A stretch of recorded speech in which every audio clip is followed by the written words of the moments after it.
when the Japanese attacked Pearl Harbor, our west coast became a potential combat zone. Living in that zone were more than 100,000 persons of Japanese ancestry, 2/3 of them American citizens, 1/3 aliens.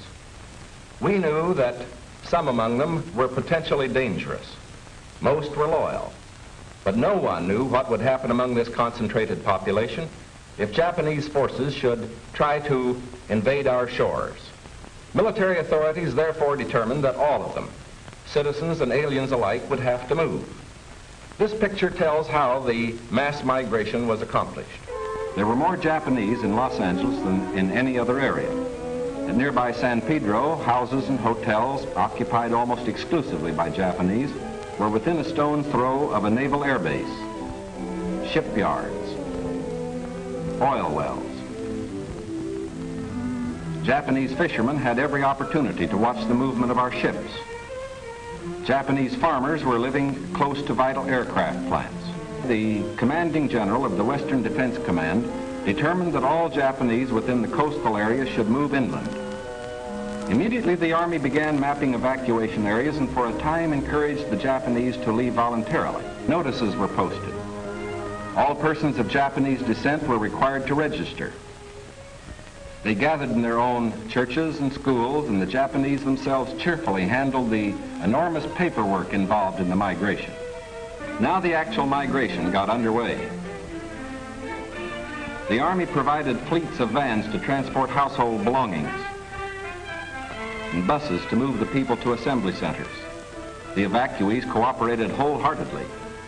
The many loyal among them felt that this was a sacrifice they could make in behalf of America's war effort.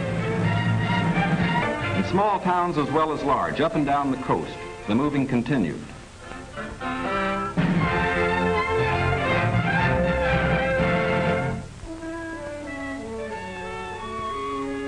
Behind them, they left shops and homes they had occupied for many years.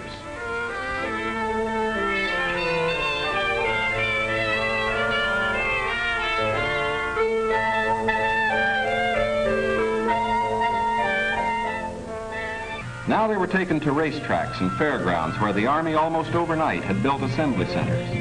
They lived here until new pioneer communities could be completed on federally owned lands in the interior.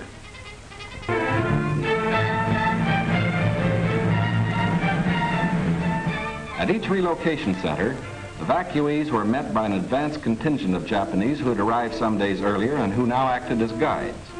Naturally, the newcomers looked about with some curiosity. They were in a new area, on land that was raw, untamed, but full of opportunity.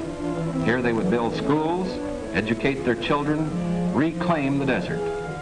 In the meantime, we are setting a standard for the rest of the world in the treatment of people who may have loyalties to an enemy nation. We are protecting ourselves without violating the principles of Christian decency. And we won't change this fundamental decency no matter what our enemies do. But of course, we hope most earnestly that our example will influence the Axis powers in their treatment of Americans who fall into their hands.